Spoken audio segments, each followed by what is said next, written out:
Hi friends, welcome back to Calm in the Chaos Homeschool. So today I'm going to be sharing with you our final term 3 morning basket update. If you're new here, my name is Davine and I homeschool 4 kids ages 11, 12, 13, and 15. So this is my morning basket for these kids.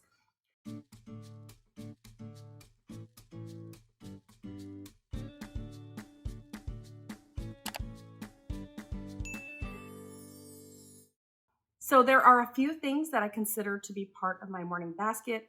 What I do not consider to be part of my morning basket that does involve the whole group of students are our group subjects like social studies, science, history, music. There are a few things that I don't consider our morning basket. Those are more my group subjects, and that's going to be my next video.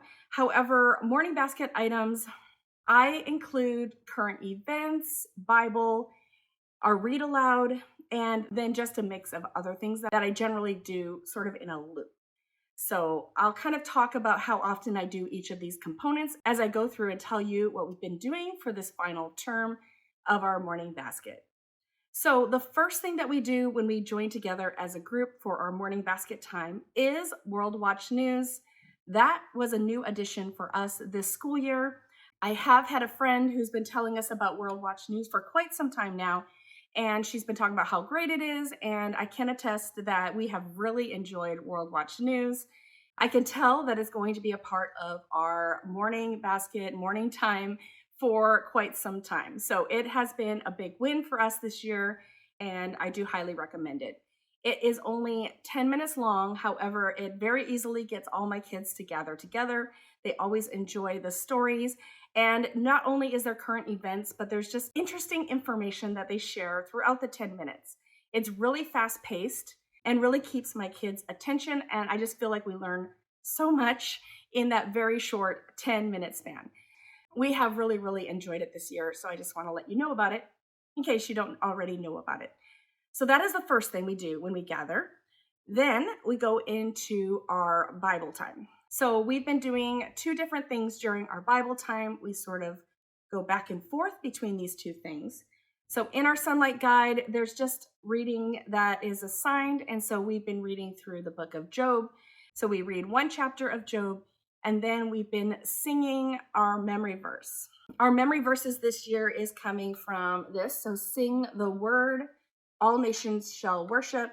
And so I will link that below if you're interested in sort of songs that go through God's word. And so this is what we've been working on this year for memorizing scripture and the Bible. So on alternating days, the other thing that we are going through right now is Not Consumed. So we have 2 more lessons of this left for the school year. We are doing Keep Thy Heart right now. And this is one that I've had a while. I did buy a package of like 6 different Not Consumed Bible studies, and we just really enjoy them. So we often do 1 or 2 a year. Earlier this year, I think last term, we did a Not Consumed Bible study. And when I saw that we had enough time to complete another one before the end of the school year, I asked my kids if they wanted to do that or just keep on doing the Sunlight Reading Guide. They said they wanted to start another one. So this has been really good. It just talks about things that you need to be careful letting into your life, letting into your heart, and the fruit that can come of things that are not helpful. So it's been a really good one. I've really enjoyed it. I will link a link to Not Consumed below as well. I am an affiliate, so if you do use my code, I really appreciate it, but it doesn't cost you any extra, and we have been using their products for a really long time. So I will link that below, as well as links to just really almost anything that I mentioned here if you're interested in taking a closer look. So after the time that we spend either doing Sunlight or Not Consumed, we have been rotating through a few other things. So the first one that we have finished this school year, and we finished this about halfway through this term, is this A Case for a Creator, A Case for Christ, and A Case for Faith for Kids. It's a 3-in-1. If you have ever read any of Lee Strobel's books, these are just the kid versions, and they're really good introduction to these topics. I think I did read A Case for maybe Christ when I was in my 20s. And so I'm really interested now in going back and reading his full, like, adult versions now of these. But these were really good. They offered a lot of really good topics for me to talk to my kids about. So we have enjoyed that. And that is one of the Bible things that we have been rotating through this school year. Now, this one is one that we have been working on, well, not consistently, but off and on, and we do really enjoy. It's Indescribable, 100 Devotions About God and Science. This is how many we have left. I sort of jumped through and did the different topics. I think a few years ago I did a certain topic, so I went through and did all of those on that topic.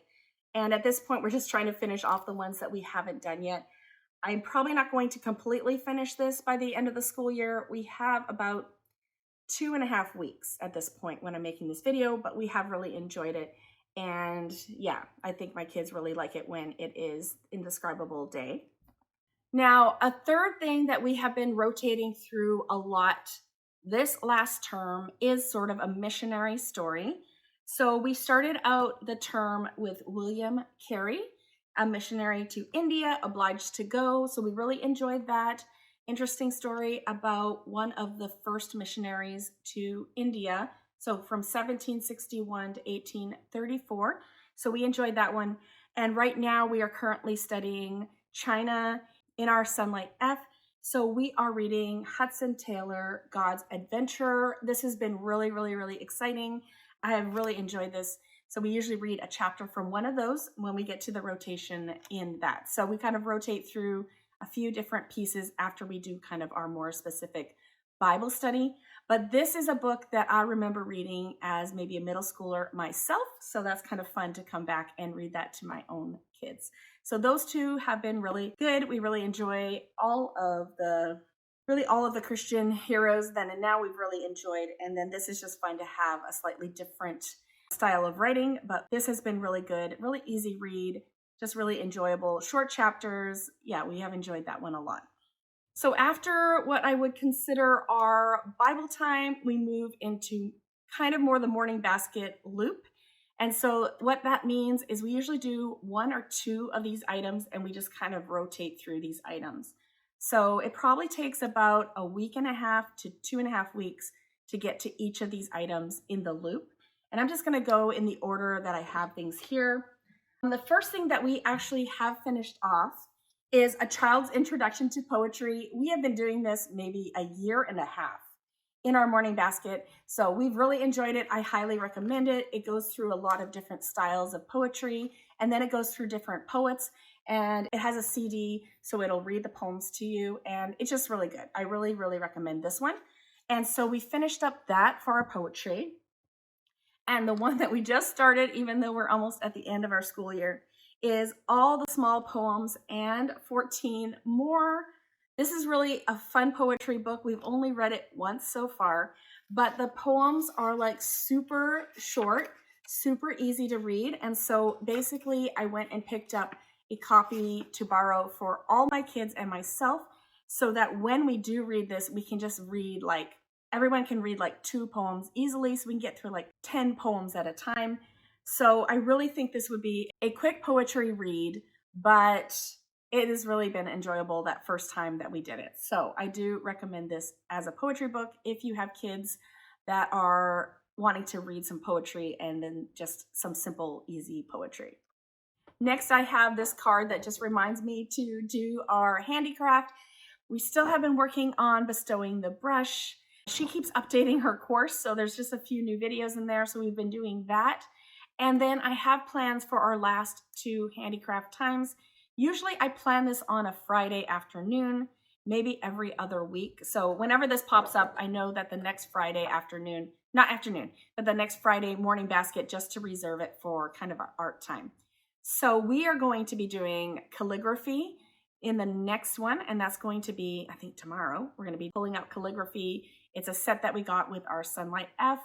And then the one after that, we're going to be doing origami as well because we are studying China and then we're moving on to Japan, Korea. So that's what we've been doing for handicraft and plan on continuing with in handicraft. So next I have 50 True Stories of Daring Men of God, Brave Heroes and Bold Defenders. We are about halfway through this book.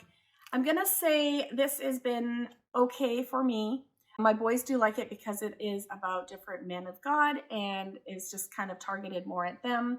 I'm also like, it's just one page on these different people, and it's fun when we run into people that we know of. However, I don't know how much my kids are retaining from this. So I think we're probably going to just do as much as we do this year, and then I'll probably be putting this down.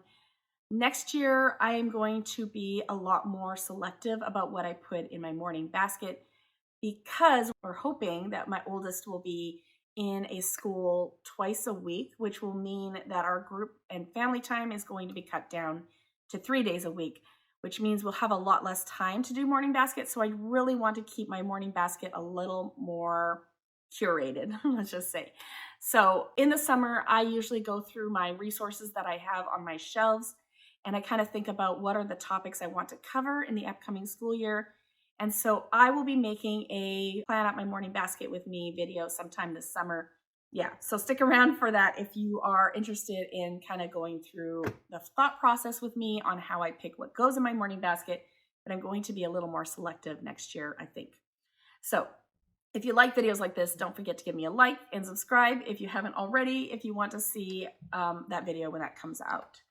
All right, the next book I have here is Me and My Feelings. This has been okay. It's a little bit, I'd say, younger than my current kids right now. We've been working on it since sometime last year, probably around this time last year. We are literally like 2 pages away from being done this.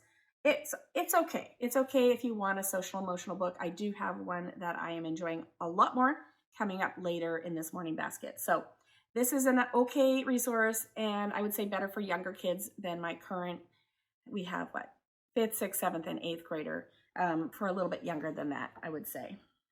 Okay, and I still have our Good and Beautiful Vintage Drawing, level 2 and 3.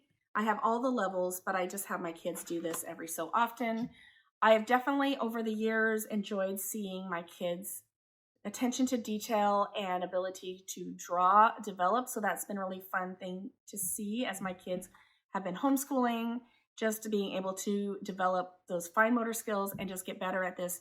And I think some of it is due to the Good and the Beautifuls, this vintage drawing, as well as their handwriting, which is not at all part of this morning basket, but their handwriting has really helped, I think, in that as well.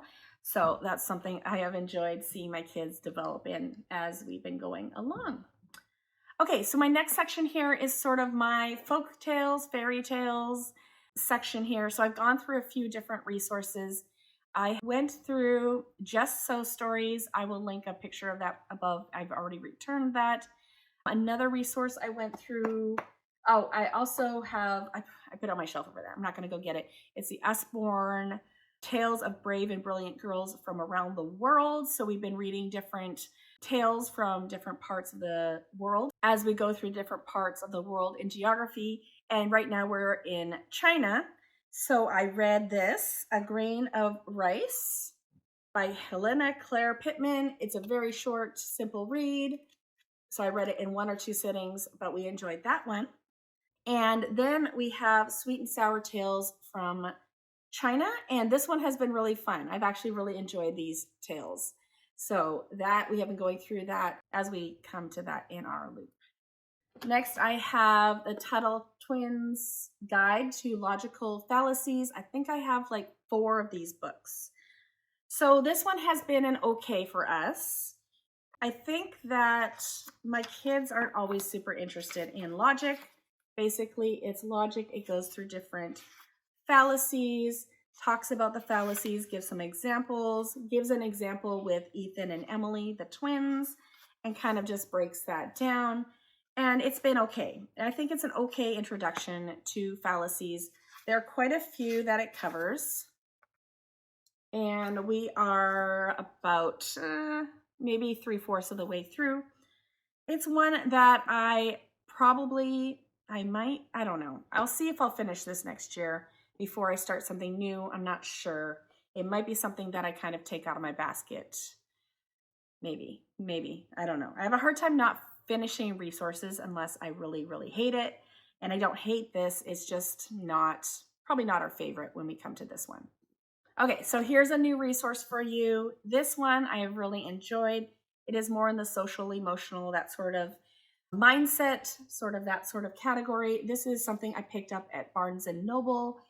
It is 13 things strong kids do. Think big, feel good, act brave. And so I flipped through this. I read the back.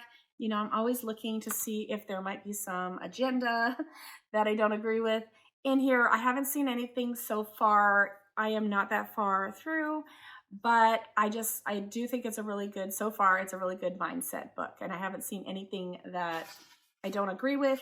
It is not a Christian resource, but I really like the topics that it covers. And it's just something that my kids really need to learn about, you know, things like we've done so far. The first one, they stop feeling sorry for themselves. So they don't feel sorry for themselves. And then they empower themselves is the one we're working on now. And so I have really enjoyed this book, and this will definitely be in our morning basket in the new school year. So as far as some other regular morning basket things that we usually have in here, we'd usually have like a composer or music study. We have not been doing that in our morning basket. It has been more part of our geography lessons. And so we are using Guest Hollow's World Geography, and they always have like a bunch of YouTube links to just geography stuff. And they often also include like music from around the world. So that's sort of what we've been focusing on as far as music goes. And then as far as artist study, we finished our Da Vinci one earlier, and I didn't add anything new. The last thing that I would say is in our morning basket loop are these cards here. So these are We Choose Virtues cards. And this is something that I bought a few years ago, and I kind of told myself if I didn't use it this year, it wasn't going to get used. So I kind of forced myself to use it. And originally I printed up all the curriculum, and I just found that writing stuff was just not working for us. So what we ended up doing is just using these kind of posters. And so when this comes up in our loop, we look at the poster, we talk about the meaning of the word that we're going to be focusing on, kind of usually about 2 weeks. And then we go through some questions. There's a little quiz on like, how often are you self-controlled? How does this affect your future? How does this affect people around you? Gives the story for this poster, it talks about the story there. And so that has been a much better way for us to go through this. So looks like we have 5 left out of 12. So we got through 7 of these cards this year. So this is something I will probably go ahead and finish. It is working for us. And then once it's done, then it's done. But I did take it out of the loop here towards the end because I just want to get some other things finished up. So we got more than halfway through this, and our method of just discussing it maybe twice, trying to pay attention to, have you been patient this week, and what are things that you did to show patience, and things like that has sort of worked best for us. So those are We Choose Virtue cards. So next in our morning basket sort of schedule is languages. And so I've talked about that before. We do 2 languages, and we have been doing, for this 3rd term, we have been doing 2 Spanish lessons for every 1 Mandarin Chinese lesson, because our Spanish this year has been Master Book Academy, Beginning Spanish for Families. And we have really enjoyed this course. Here is the book here. These are the printables. So these are the printables. These are half of the printables for the entire year. And we are not even going to make it through half of the year. We're going to get very close to half of the lessons that they have available. This has been a really great course. We get it for 18 months, so we do have until maybe January of next year to finish. So I'm not sure if I'm going to be doing Mandarin Chinese, just because we really need to focus on Spanish in order to get through the course. It has been lots of fun. The kids have really enjoyed it. There's video lessons, and the teacher's very energetic and fun. And I do feel like I am learning Spanish. as we're going through it, and I don't know any Spanish. So it has been a really good course. I do recommend it. I will link that below, even though I am not an affiliate at all. So that has been a really good, we have just enjoyed that for Spanish. And I do feel like we're like learning Spanish from that. And then the other language, like I said, we are doing is Mandarin Chinese. And I speak Mandarin, so I have just been using various resources that I have around the house. I have these little readers that I bought when I adopted my daughter from Taiwan. I have like flashcards. This is primarily what I use. Chinese Made Easy. I have a textbook, workbook. So we've been going through that. And then we have this singtolearn.com Chinese. And I've been using these resources for about 2 years at this point, like all these ones. And yeah, it's been working well for us. We're just going to keep, if we do Mandarin Chinese, I'm not sure if we will or not. Like I said, we just want to finish our Spanish. I would continue using those resources. They have worked well for us. So I'm looking over here because I kind of have my list of things over there. But our last thing that I do in what I consider our morning basket, morning time, before we take a break and move into like the group work and stuff. Well, actually my kids take a break while I do our read aloud. So a few of the read alouds that we've been doing this term, I would say probably started with Daughter of the Mountains. I couldn't find that book. Maybe I've returned it, so I will link that above. So it's about a girl who lives in Tibet. She gets a dog that she's always wanted. He's kidnapped or dognapped, and she just has to go find him. So she goes traveling and trying to find him. So there's that. And then the next one that we read this term was Where the Mountain Meets the Moon by Grace Lin. This was another book where the girl leaves the home and goes kind of on a quest. And we really enjoyed this one. It kind of has kind of myths or fables or stories within the story, and that was a lot of fun. It's a really thick book, but it is quite an easy read, so it didn't take a lot of time. So Grace Lin writes a lot of really great books based in China. I think sometimes she writes also like books about Taiwan and stuff like that. So I'm not exactly sure. I think that there are some Taiwanese characters which matter to me because I grew up in Taiwan and my daughter's from Taiwan. So we always try to bring that in whenever possible. And a read aloud that I just started today, even though we have, 2.5 weeks left, so we're going to have to power through this, is The Master Puppeteer, because we're just trying to finish up Japan and Korea. And so that's by Catherine Patterson, who also writes books like Bridge to Terabithia, Jacob Have I Loved, The Great Gilly Hopkins, books like that. So we have just started that today. But that should be our last read aloud for the year because I'm going to have to push really hard to get through that. Trying to think if we did any audiobooks. No, I don't think we did any audiobooks. We did do William Carey on audiobook for a while whenever we had it. Kind of did a mix of listening to William Carey in the car and reading it during our kind of Bible time. I think that is it for our morning basket this term. Come back next time. My next video is going to be about our family subjects, end of the year reviews on our family subjects and how that went for us this year. So stick around if you like to hear about how things actually work in a homeschool at the end of the school year. So thanks so much for coming today, and I hope to see you all in that future video. Bye everyone.